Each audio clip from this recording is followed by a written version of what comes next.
is LBC. From Global, leading Britain's conversation, The Nigel Farage Show. Mr. Nigel Farage.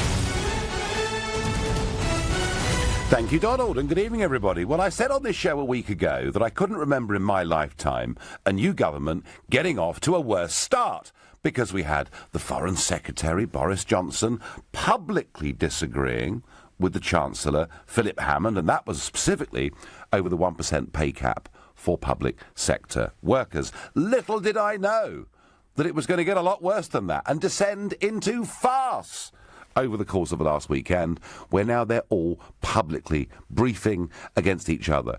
There was a drinks party that took place last Thursday in London, the Spectator magazine, absolutely stuffed with cabinet ministers, junior ministers, backbench Tory MPs, and everybody behind the backs of their hands briefing against each other. I've no doubt some of you are pretty disgusted by this, because we've only just had a general election that was going to give us, do you remember, strong and stable government. Well, it's a very long way from that. So what's it all about? Well, it's all about the split. It's all about the fault line that has been there in the Conservative Party for nearly 50 years.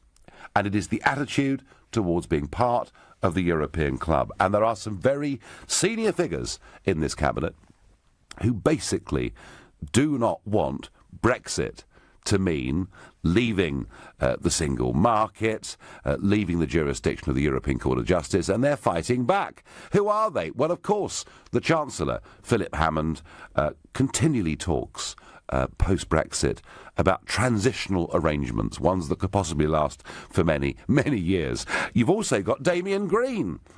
He's effectively the Deputy Prime Minister. Again, very much somebody that does not want what he would call a hard Brexit. And, you know, it's not just them. Amber Rudd, the Home Secretary, very much in that same camp as well.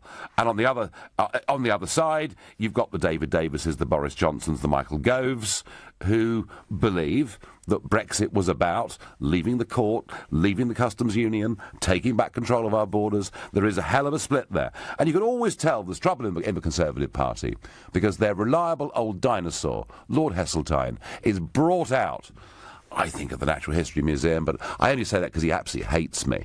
And what I say back to him in turn is quite mild, believe me. But even Hezza is at it again, and you just heard him on the news, stirring everything up. So it's not a very pretty picture.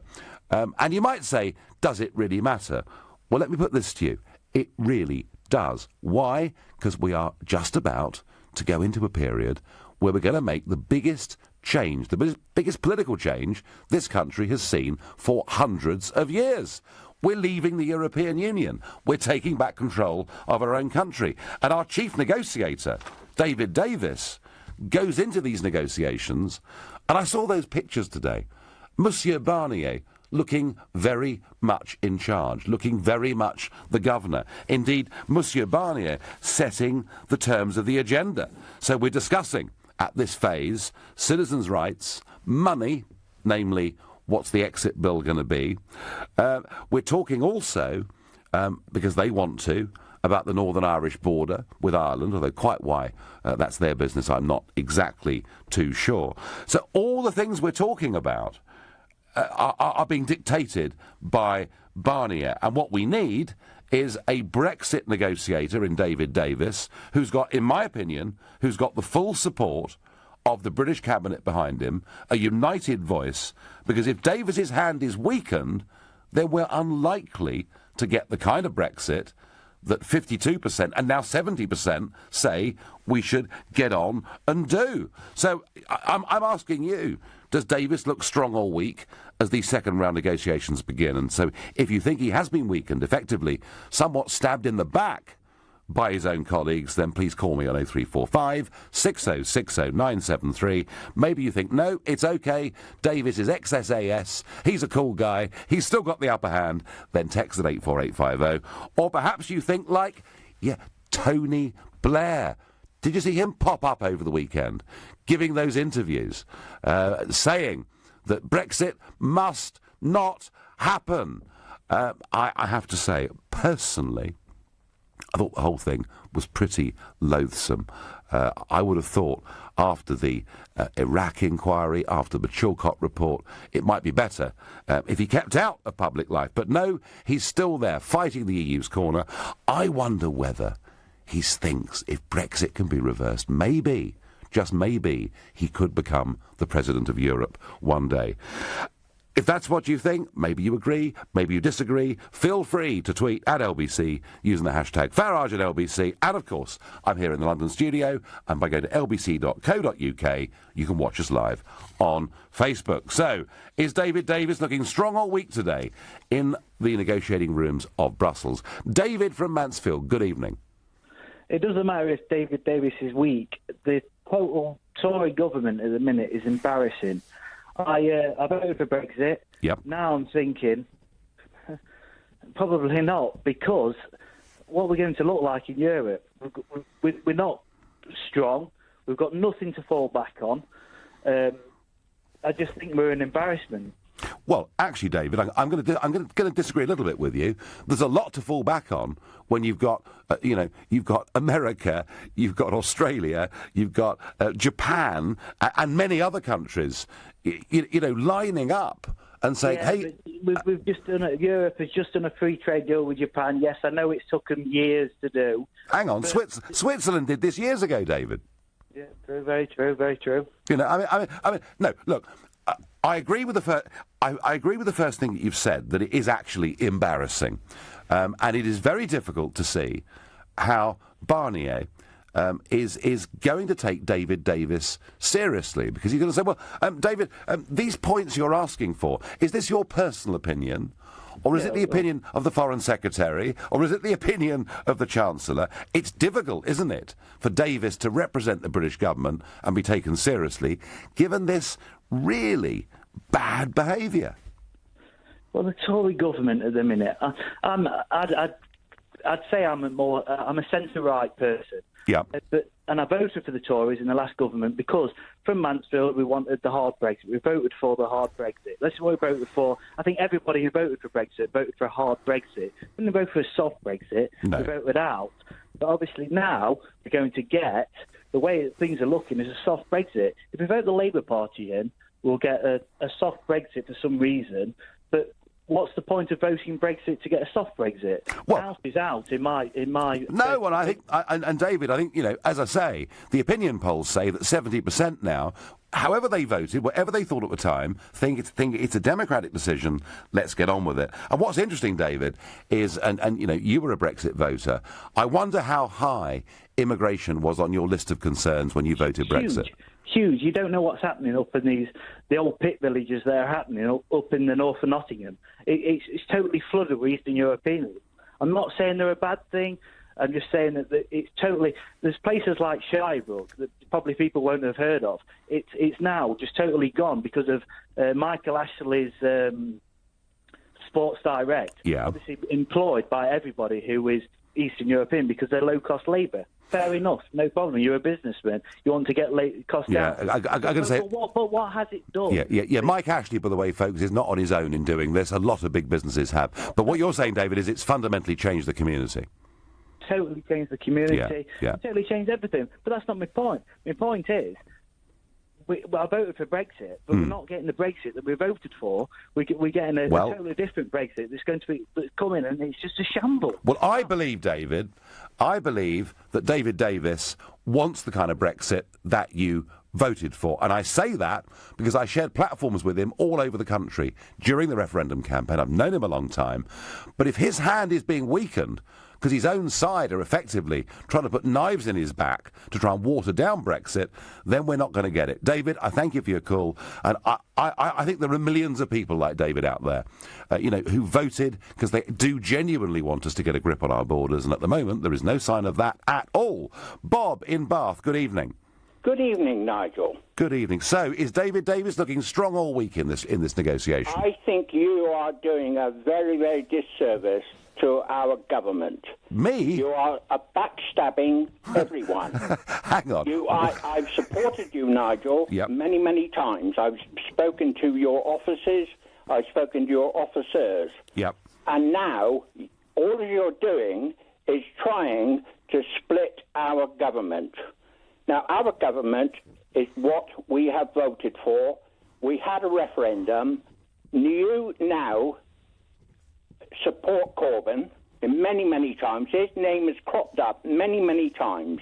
It's time you got off your high horse and supported our government. Well, Bob, hang on a second. Bob, before we go on, Bob, hang on, because you're raising some big points here.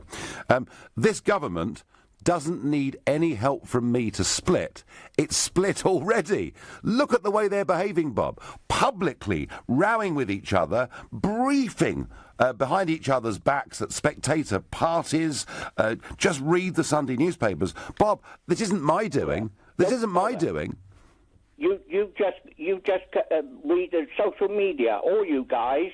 You're nothing but a load of traitors. You're becoming as big a traitor as the rest of them. To what? Support our country. Bob, I want to support our country. I want to support our country. And I want to support our government. But how can I when they're not giving a clear, consistent tune? They can't give it because you and the likes of you are stabbing them in the back all the time.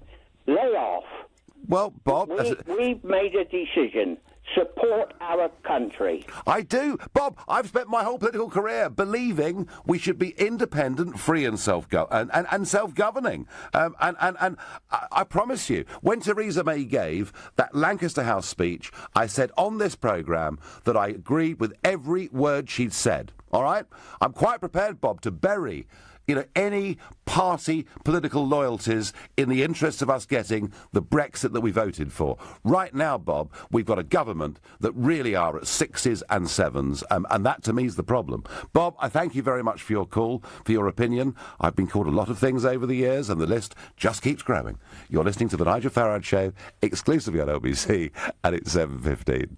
Nick Ferrari at breakfast with Matt Fry. HS2 construction contracts announced today costing £6.6 billion. Chris Grayling. Korean, big British construction firm. We want it to succeed. It's having a difficult time at the moment. So are you giving them a leg up with this in their time of need? Is that what this is about? They are part of a consortium that's won this contract, and we've got a clear guarantee from the other members of the consortium that if something goes wrong, they'll step in and make sure this is all delivered. Nick Ferrari at breakfast with Matt Fry every weekday morning from 7, only on LBC. Are you confused about PPI? At PPI Hotline, we want to give you the facts. There is absolutely every reason to check you had PPI. Even if you think you never have, we can help you find out, as you could be owed thousands. And now there's a deadline. We just need the name of the bank you've had loans or credit cards with, and we'll check for free. So find out now if you're owed by texting WIN to 82222. PPI Hotline. Text WIN to 82222. Match, Malcher, workplace chair, pension, pop.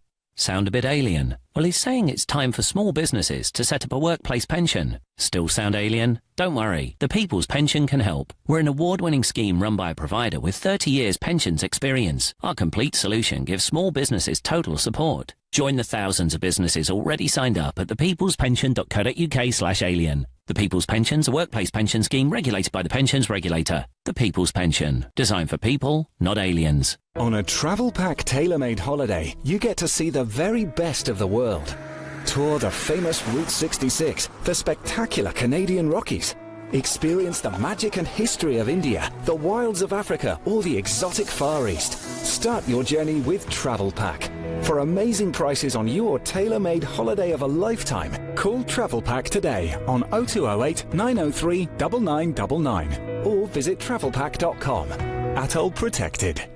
Hi, I'm Michael Owen and I know what it's like to be injured. If you've been injured and it's not your fault, you need to speak to Gowing Law. Text WIN to 80800 and Gowing Law will do the rest. Thanks, Michael. If you've been injured on the road or at work, Gowing Law could help you win thousands in compensation.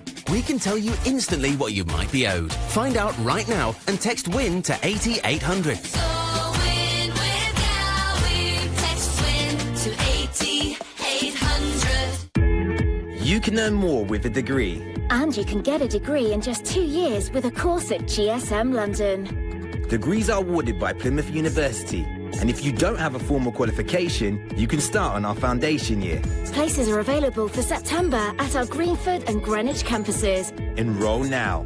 Text GSM to 66777. Or visit gsmlondon.ac.uk.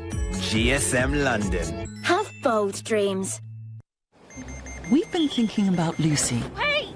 And how she's not very happy that her phone is on its way to Preston without her. And with it 86 selfies, 4 cat videos, that guy's phone number and her banking app.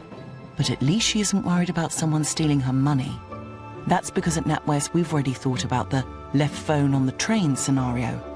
It's why we never store your bank details on your mobile. NatWest. We are what we do. App available to customers with online banking and a UK number.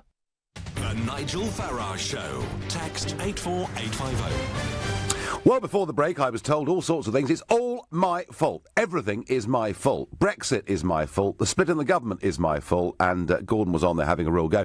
And if any of you are feeling that you fancy a sort of early evening punch-up, 0345 6060 973. I'm sitting here. I can take it. On Facebook, Douglas says, send Mog to assist Davis. I wondered how long it would be before Jacob's name cropped up. Theo says, good Lord, all the mandarins within the Tory party have started sharpening the knives. Let's save the Brexit cause. Ben says what we need is politicians that respect the referendum and stop negotiating and leave. So Ben's for walking out tomorrow. Well, one thing for certain is that Tony Blair absolutely does not respect the result of the referendum. He said it must be stopped. Here's a thought I get from Ollie on text. Get David Davis to work with business leaders to execute the best deal possible. Similar to the Trump administration. Current structure won't work with a majority cabinet but don't believe in Brexit. It's a fair point. May should sack all the Ramonas in her cabinet and just walk away, Mrs May, says Joe in London. So one or two people getting very impatient, I sense, with the whole renegotiation process. I didn't vote for a hard or soft Brexit. I voted to leave the European Union to become a free and independent country, I get on Twitter. It's a Whitehall farce. Baldrick could do a better job at the moment. Rees-Mogg for the top job. Now, this just doesn't stop. Whether this is just me on this show, or whether there is a sort of national pro-Jacob phenomenon since he named his 6th child Sixtus, I don't know. Something perhaps is going on. Gordon in Watford, has Davis been weakened by all of these splits? I don't think he's been helped. I mean, Nigel, I am not interested in a hard Brexit or a soft Brexit or an easy Brexit or a difficult Brexit. But I fear that we're gradually sliding towards a fudge Brexit or a botch Brexit or a patchwork quilt Brexit. Now, and I was in the city, apologies for that. And so you'll know what I'm going to say next. You'll understand it. If the European Union was a share, I'd be a seller. Mm-hmm. Basically, if we look at Europe, what has it achieved in the last 43 years since we've been in? The worst growth, you know all the figures, it's awful. And I don't want to be any part of that awfulness for any more time at all. Let alone, Gordon, what it's done to democracy. Just look at poor little Greece, who've literally been crushed by these people. I mean, how anybody on the left of politics can think, and they're split, of course, but how anyone on the left of politics in Britain can think the EU is a good thing when frankly, you get general elections being overruled by the European Commission? I don't know, Gordon. No, and I agree with you on that. And I think that the Conservatives could do some things to try and get the people behind them, which they were, and I think still are. And what they have to do is be a little bit, to listen a little bit more to the people. Yeah. And actually, they can enact several things which will make the passage easier. Very simply, the better the Brexit deal we get, and I want a true Brexit or a real Brexit, which means sovereignty and laws and borders. I want all of those things. But to make it easier for those people who are feeling the pinch at the moment, there are many things which can be done. Foreign aid, if we cut it in half to 0.35%. Yeah, but Mrs May is committed to keeping it at the Cameron level, Gordon. It's going to be £13 billion next year. The reason she did so badly is because she concentrated on Brexit thinking she had it. She had a lead in the polls, a big lead, when she said those words on the steps of Downing Street, when she was first put in as Prime Minister, not elected at that stage, when she said she wanted a fairer Britain. She did. And basically, she's done nothing to make it fairer. And if you like, my crazy mathematics have quickly worked out a way to actually save 11 billion. I actually think, yes, the amber lights are flashing towards another general election, which I don't think will happen quickly, but it could.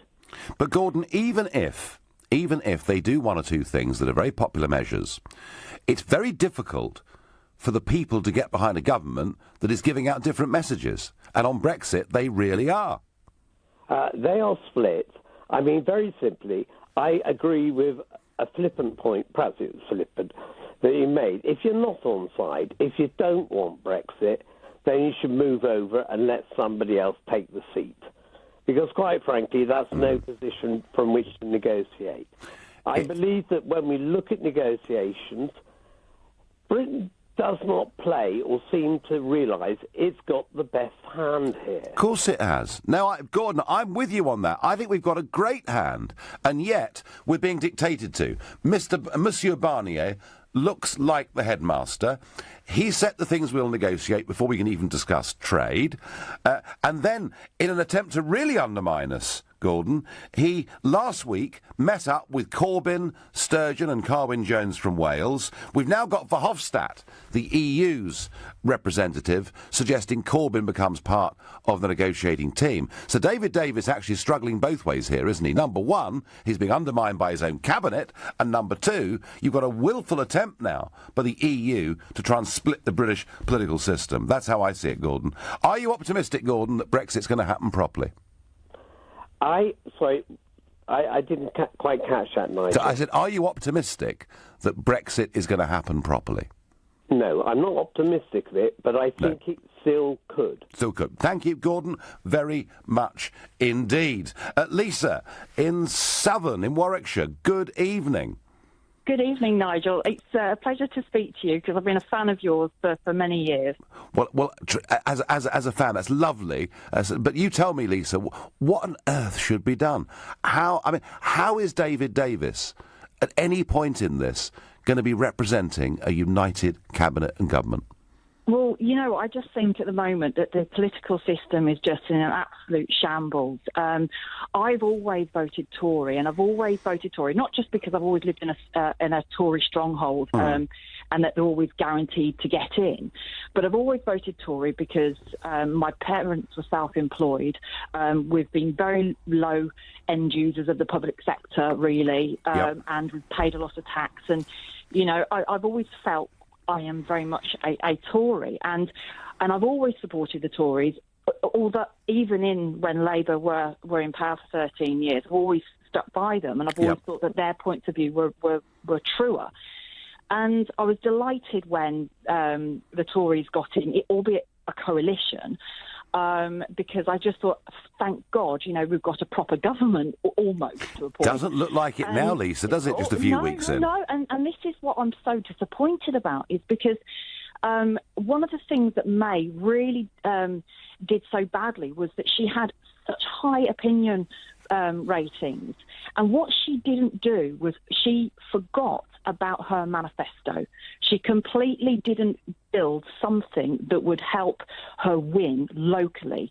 She was thinking, OK, this is about strong and stable government for Brexit. She forgot that actually what Jeremy Corbyn was doing, he was playing top trumps and he was winning because he was basically thinking, right, which votes do I need? Who from? No, and they segmented it, Labour, very, very cleverly. And when I say that, I get people screaming at me that I'm now a Corbyn supporter. I'm not. They just fought a better, cleverer campaign. But Lisa, what do you think should now happen, given that David Davis is out there doing battle on behalf of the country with a divided cabinet and government behind him? Well, I mean, I think, for goodness sake, I think one of the things I don't like about politics is how you can have a political party in power and somehow you've got politicians sabotaging your own party because you want a political gain out of it. You want a better job. You want your side to come through. And that's one of the frustrating parts. But how do we do it, politics. Lisa? I mean, what has to happen? I think the Tories need to either keep their mouths shut, keep them be unified, albeit you might be frustrated, but I think the party is more important than individuals, and I think the Tories need to deliver this Brexit. You know, I mean, it's a soft or hard Brexit. It makes no difference. It's Brexit. It's either Brexit. It's either Brexit or it isn't. You know, it's as simple as that, isn't it? Lisa, I sense your frustration. I'm sure there are a lot of Tory voters feeling like you. Steve tells me on Facebook, I tell you, with this government, you won't have any Brexit, and you won't be part of the EU either. We'll be in a vacuum. Craig says, did Theresa May not expect some sort of rebellion when she increased the number of Ramonas in her cabinet? She is losing her grip, and the only reason why I voted for her because I thought she'd deliver on Brexit. How wrong am I? Well, Craig, it's probably just a little bit too early to tell. Anonymous text here. You are the main problem for what's happening in the UK. Thank you. Nigel, it's only the second round of negotiations and you are undermining it. The EU watch what you say, says Peter in Southampton. I've got more of these. Charles says, sadly, you are driving a wedge into the only government we've got, unless you want Labour to come in and wreck the economy, says Charles. Ladies and gentlemen, I don't have to do anything to attempt to split this government. They all hate each other already. I've nothing to do with it. I promise you. You're listening to The Nigel Farage Show, exclusively on LBC. It's 7:30 and time for the news with Moira Alderson. The final routes for the Manchester and Leeds branches of HS2 high-speed rail line have been revealed. The proposals mean most of a newly built housing estate in Mexborough in South Yorkshire will be demolished. The Education Secretary has announced an extra £2.6 billion over the next 2 years for schools in England. Justine Greenings told the Commons the current funding system is unfair and outdated. Hundreds of people have turned out in Poland's capital Warsaw to see the Duke and Duchess of Cambridge. They've started a 5-day tour with Prince George and Princess Charlotte. That'll also take them to Germany. LBC weather, any rain should clear from the far north, leaving a dry night for most places. Feeling muggy in the south, an overnight low of 17 degrees. LBC Travel, good evening. I'm Andy Lake. Well, starting off in North London, the M25 clockwise is down to just 2 lanes from Fora, junction 25 for Enfield, because of an accident causing delays of well over 2 hours back from junction 23 for South Mims. Further into London, the North Circular is queuing eastbound approaching Waterworks Corner, where it was shut all afternoon to deal with a serious collision. All lanes are back open now, but delays still as far as the Coney Hatch interchange. In Hampshire, the M3 is blocked northbound to recover an accident between junction 14 for the M27 and 13 for Chandler's Ford. It's solid back to junction 7 for Hedge End. In the West Midlands, the M6 has 2 lanes shut northbound between junction 10 for Wolverhampton and 10A for the M54 after a lorry caught fire earlier on. Queues are back to junction 8 for the M5, and there are delays of up to 3 hours and some cancellations on flights to and from Gatwick Airport after a tyre burst on an earlier flight. For more real-time traffic updates, go to lbc.co.uk. This is LBC. Moving house, nightmare. I need a plasterer, plumber, electrician, builder, painter, locksmith, gardener, and somebody to move my valuables, the drinks trolley. Relax, relax. It's Trust a Trader. They have all the tradespeople you can think of, reputable and reviewed, so you always get a job well done. Well done me, I say, for getting it all sorted. I shall reward myself with a cheeky tipple from the trolley. Chin chin, pass me the gin. Visit trustatrader.com. Welcome to London's exquisite Indian dining experience, Marla Restaurant. The finest North Indian cuisine in the most charming setting. Find us in the heart of one of London's divine hidden gems, St Catherine's Dock. Marla Restaurant. Visit us in St Catherine's Dock or go to marlarestaurant.co.uk. Marla. Discover a jewel in London's secret paradise.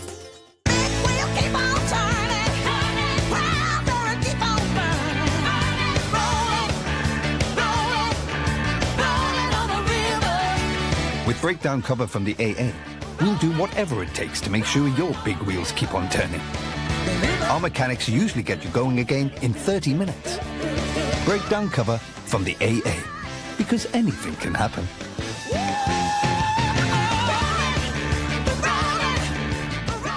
It's how London buys its cars. Car Giant. Summer, the best time of the year, and the best time to buy from Car Giant. We've up to 10,000 quality used cars in stock, all at our best ever prices, with new stock arriving every day. Car Giant. Giant choice, giant savings. Book a test drive now and enjoy summer in your next car. It's how London buys its cars. Car Giant.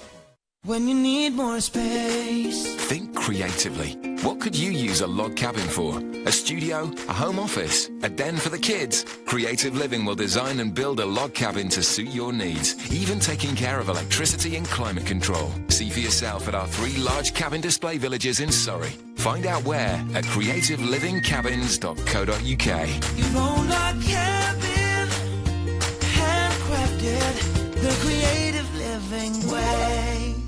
The Nigel Farage Show. Text 84850. David Davis getting on with the second round of negotiations with the European Union with, I'm suggesting to you, his hand seriously weakened by a cabinet that are split, that are briefing against each other, and where the disagreements on what the shape of Brexit should be are clearly very profound. Strangely, to me at least, callers and texters and tweeters seem to think it's my fault, that somehow I'm stabbing the government in the back.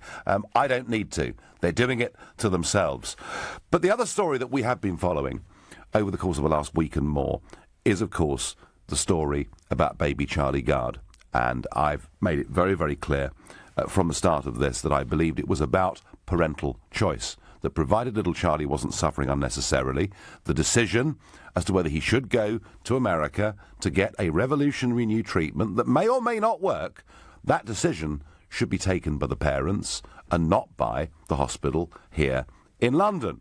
And at no point have we done this because we want to have a fight with Great Ormond Street, who've done phenomenal work over many, many decades. It's just that medical science moves at different speeds around the world.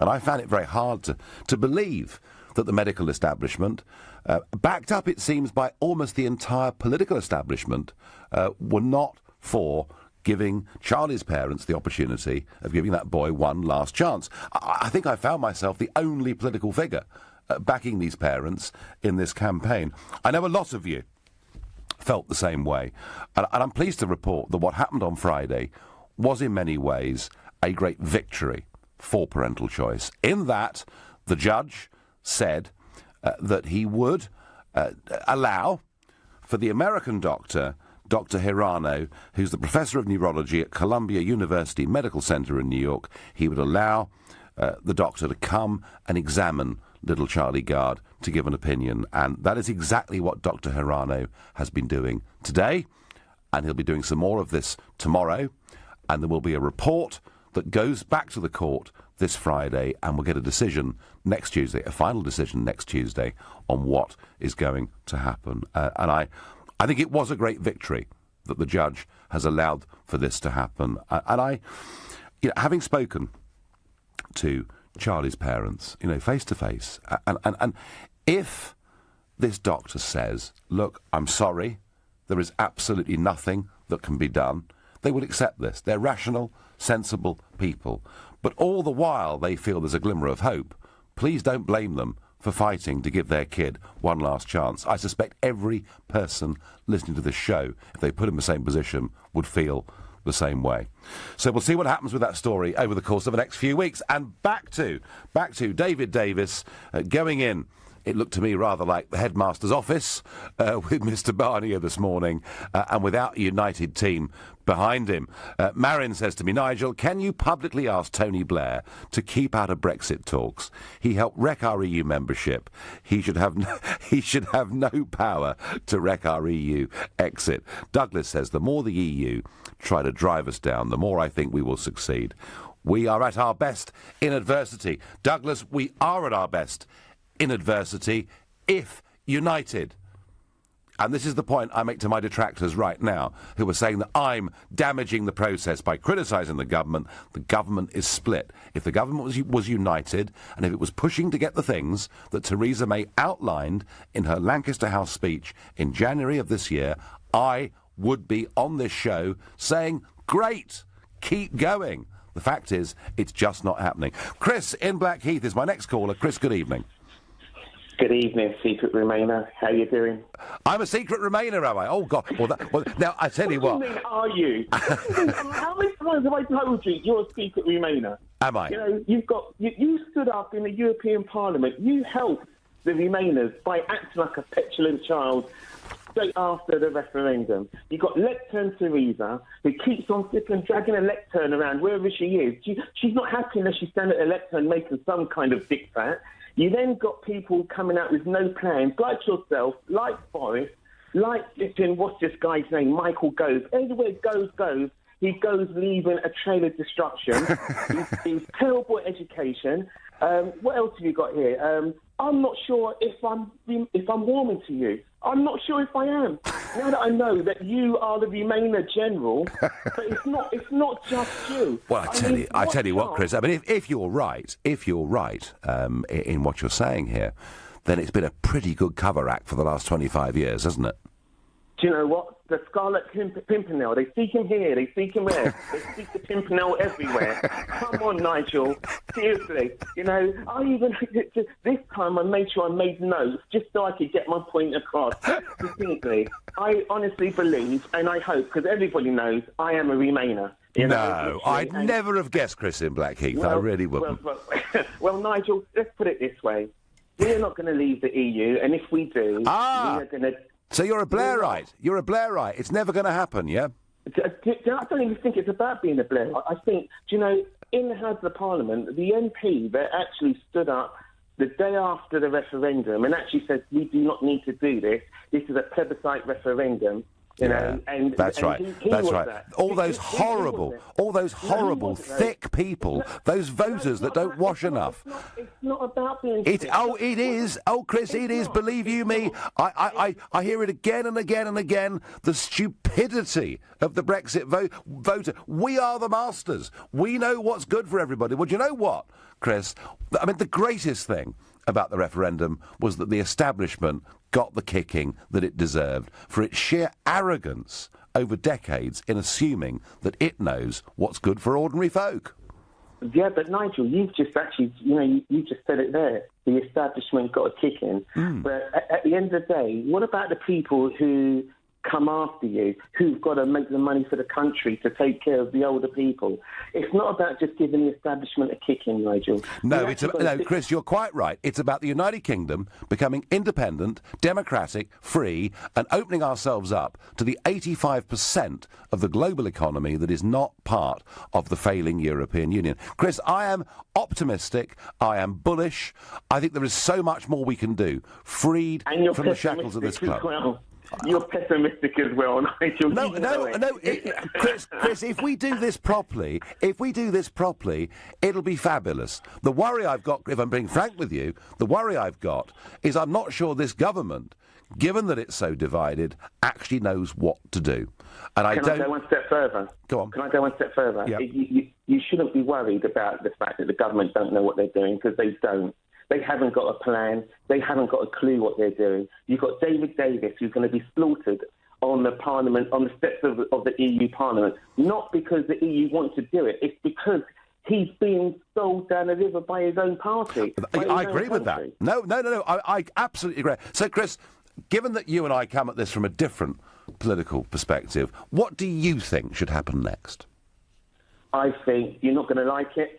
Your supporters aren't going to like it. Right. But you know what? It's back to the ballot box and debate it properly. Debate it properly. Another referendum. Yeah, well, yeah. But Chris, it wasn't the best of three, was it? I mean, we were told this was a once in a lifetime opportunity, and we took it. Nigel, do you know what? Nothing's a lifetime opportunity. That's number one. And number two, when if everyone's sitting there saying, "Oh, let's cut the budget, the foreign aid budget," do you think the government are going to spend more money on what the government spend money on what they want to spend it on. They don't spend the money on what the people want them to spend it on. No. Come on, Nigel. You know that's true. Chris, you've entertained me hugely. Thank you. If it was a 3-hour show, I'd keep you on forever because it was great fun. But there we are. What about Corbyn joining the negotiating team, says William from Newcastle. Well, that is what Mr Verhofstadt was suggesting earlier on today. The problem with the European Union is that the people running it live in their own little bubble, just like our own members of Parliament. They don't have the slightest interest in what the people want or have to say, says Philip in Whiteleaf. Well, I think they do have an interest in what people have to say and think. It's called election time, Philip, and then they have a lot of interest in it. We should pull Davis out of the negotiations with the EU for 12 months and concentrate on trade deals with all those other countries first, so the EU cannot hold a gun to our head, says Paul. Do you know what? Logically, that is absolutely right. But, of course, the trouble is, our lords and masters say that we're not allowed to negotiate or sign any trade deals until we've left the European Union. So, in a sense, they've got us in a vice both ways. And I think we're going to need, Paul, some real courage and some real bravery and some real leadership. There are big global opportunities out there. And I was pleased, actually, to see that Liam Fox was out on the TV screens again and radio waves this weekend. He's been quiet for a long time. He is the guy whose job is to open us up to the rest of the world. In many ways, he's got one of the most exciting jobs any British minister has ever had. And Paul, we can't be told by unelected bureaucrats we're not free to speak to the rest of the world to shape our global future. It simply isn't good enough in my view. You're listening to the Nigel Farage Show, exclusively on LBC, and it's 7:45. Coming up at 8 on LBC, Clive Bull. Chris Grayling says HS2 will bring huge economic benefits to the country. But is it the right time and the right way to spend tens of billions of pounds? Clive Bull on LBC. The best place for sleepyheads is in their bridge bedding bed. At Bridge Bedding, we have hundreds of beds and mattresses in stock from the biggest brands in the UK. We'll beat any price on a like-for-like basis and we'll deliver for free. So before you buy your next new bed, visit a Bridge Bedding Centre, Rectory Groveley-on-Sea, Upminster Road, Hornchurch, or online at bridgebedding.com. The best place for sleepyheads is in their bridge bedding bed.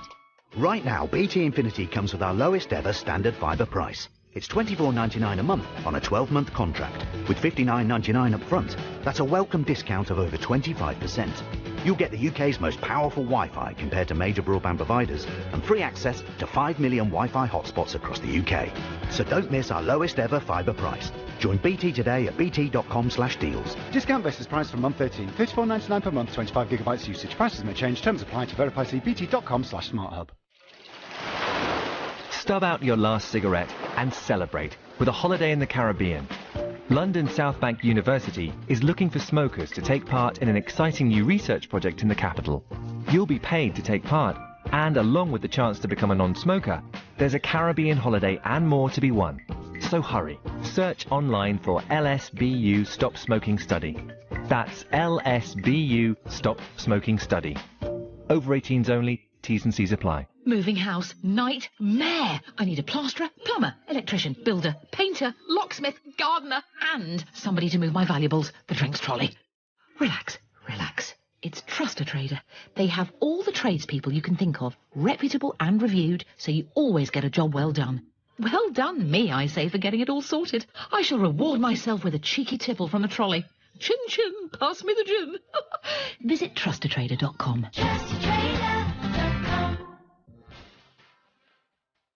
Want a brand new apartment starting from just a £7,500 deposit? Come to Galliard Homes and purchase your new home with Help to Buy from just £150,000. Live in dynamic space close to stations that connect you to central London. Plus, we fully furnish your new home free of charge. Call us on 0203 770 6300 to hear about our range of incentives to help you get on the ladder. Visit galliardhomes.com. That's galliardhomes.com. Live the lifestyle with Galliard. This is LBC, the Nigel Farage Show. Call 0345 6060 973. Text 84850. Tweet at LBC using the hashtag Farage on LBC. David Davis going into the lion's den with knives in his back that have been planted there by people in his own cabinet and government. It's hard to believe, given the enormity and the magnitude of, and the opportunity of what Brexit represents. James on Twitter says, a question for you. Given you know the EU a lot better than most, if we did negotiate trade deals anyway, what could they do to us? James, do you know what they could do? They could throw us out. Oh, we're leaving anyway. There's nothing they could do to us, and that really is the point. And even if we wanted to obey the letter of the treaty, we might not sign the deals until the day we leave, but we should now actively be negotiating them. Now, I've heard that man Verhofstadt, you know, who I do battle with in the European Parliament, I've heard him saying Britain should not even be allowed to negotiate. The hell with that. We should be we should be going, James, at full pelt. You know, the point about the Brexit vote is it was not Britain becoming isolationist. Far from it. It was Britain being able to be a genuine global trading figure in the 21st century. On text I get, is it the same Tony Blair who wanted us to join the euro? You bet your life. And I think he probably would too. Nigel, we should offer a referendum on the deal, and if it's rejected, we return to WTO rules. Cheers, Dave in Basingstoke. Well, yeah, I mean, look, you know, if we did that... Dave, we are going to leave. You know, I'm still totally confident. I do not believe that any political party, certainly Labour or Tory, could go against Article 50, could go against us leaving. We are going to leave. What we're debating is whether we're, in the end, going to finish up leaving in name only. It would be excellent for Britain if Jeremy Corbyn joined the negotiating team on the side of the EU, says James in Barnes. Well, that would be interesting, wouldn't it, given that Corbyn for 33 years has sat in Parliament and been far more Eurosceptic than me. He's been far more critical of the European project than I've ever been. My language on the EU is very moderate compared to what Tony Benn and the gang had been saying all the way back to the mid-1970s. Gareth in Swindon, did David Davis look to be in control today, in your opinion? No, not really, but I wanted to call really about what you said about Tony Blair earlier, and if anybody out there had any thoughts on him. You know, whilst I don't agree with what he's saying now, I wish we had somebody, you know, with his passion, kind of debating for Remain when the debate was happening. I feel like there was nobody really on the Remain side that had any charisma behind them. You know, David Cameron was... Hang on, you had the Prime Minister, you had... He was towing party lines, though, wasn't he? And their party line was, well, we're not really sure. No, Gareth. But Cameron fought for Remain with all his heart and soul, as indeed did the Chancellor, George Osborne. I mean, they gave it everything they had. Yeah, well, you can argue that, but I still think that the whole referendum was called because of pressures within the Tory party. I still think we can't be sure what sort of pressures were kind of going on behind the scenes. It was obvious. Gareth, they were losing millions of voters to UKIP, and they were beginning to see sitting MPs wanting to defect to UKIP. He had to do something to stop that from happening, because it was going at a hell of a pace, and the referendum, he thought, was his way out. Yeah, and I think that realistically, my point was that you've got all these passionate people on the Brexit side, like yourself, like Boris Johnson, big personalities. I don't think David Cameron or George Osborne connected with the people like how yourself did, or how Boris did either. And Lib Dems, well, no one really takes them seriously or listens to them anyway. So Hang on, Nick Clegg. You know, I mean, this guy had been Deputy Prime Minister. Yeah, well, very senior position in our country. I think you're saying that with a pinch of Gareth, really, honestly. No, listen to the Lib Dems. They lost so many votes after they got into power. Gareth, whatever my point is actually that whilst I would love that we had someone like Blair, not Blair himself, because I don't think he would have helped the Brexit or the Remain cause at all. I wish we had somebody with his passion fighting for it. We didn't have that. I didn't feel like we had that. The Remainers lack passion. I think actually what the Remainers had in that referendum campaign, Gareth, was a total diet of daily negativity. They kept telling us, unless you vote to Remain, your house price will collapse, the stock market will disappear. They almost predicted that a plague of locusts would descend upon our crops. They fought an entirely negative campaign, Gareth, and they thought they'd win, because the Tories won the election in 15 by being negative about the SNP.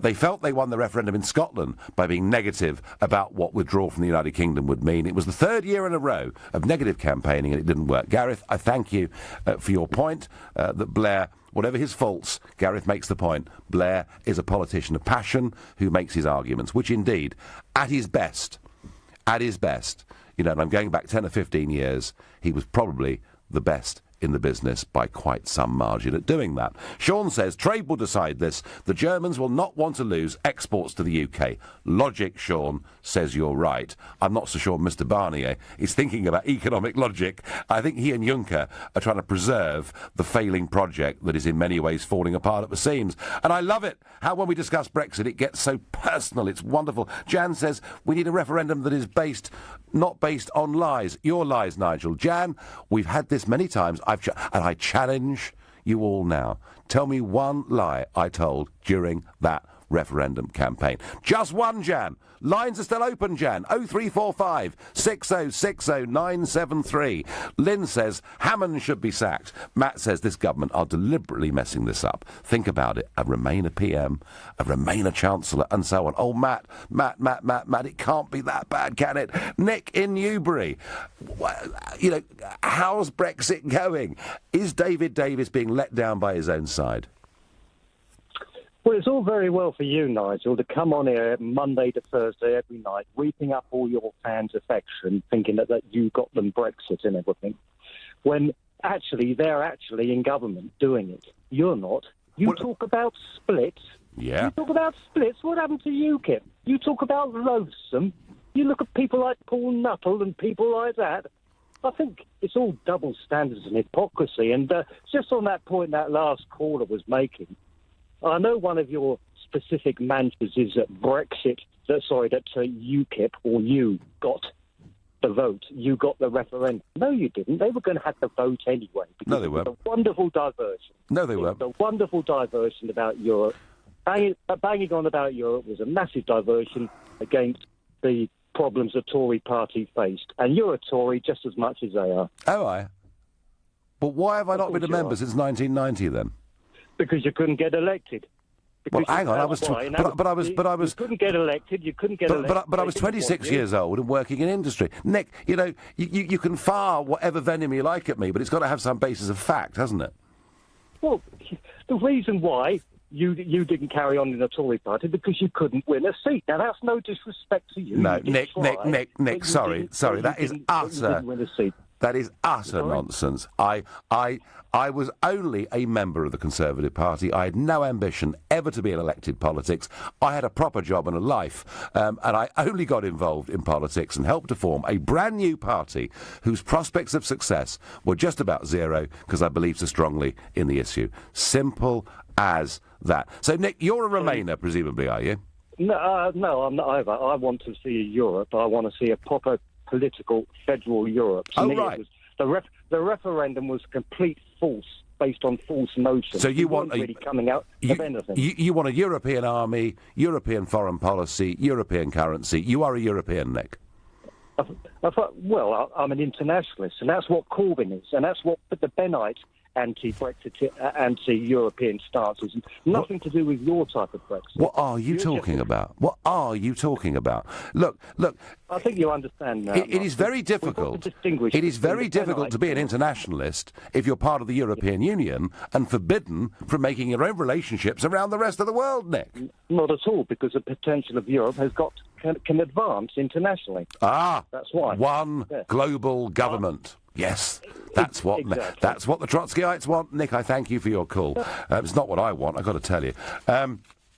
Well, there we are. Quite a lot of personal stuff over the course of the last hour, but that isn't really relevant. Well, in the wake of this mix-up and these terrible briefings that are going on, Theresa May will remind ministers at Tuesday's cabinet meeting of the importance of keeping their discussions private, Downing Street has said, following a series of leaks. That is too little, too late. Either the Prime Minister sacks a few people and gets a cabinet that is united on Brexit, or she needs to go herself, because frankly it's a farce and David Davis is being put in a completely impossible position. Something has got to give. You've been listening to The Nigel Farage Show here on LBC. I'm back tomorrow at 7. Coming up at 10 it's Ian Collins, but up next it's Clive Bull. Nigel, thank you. Now coming up at 9...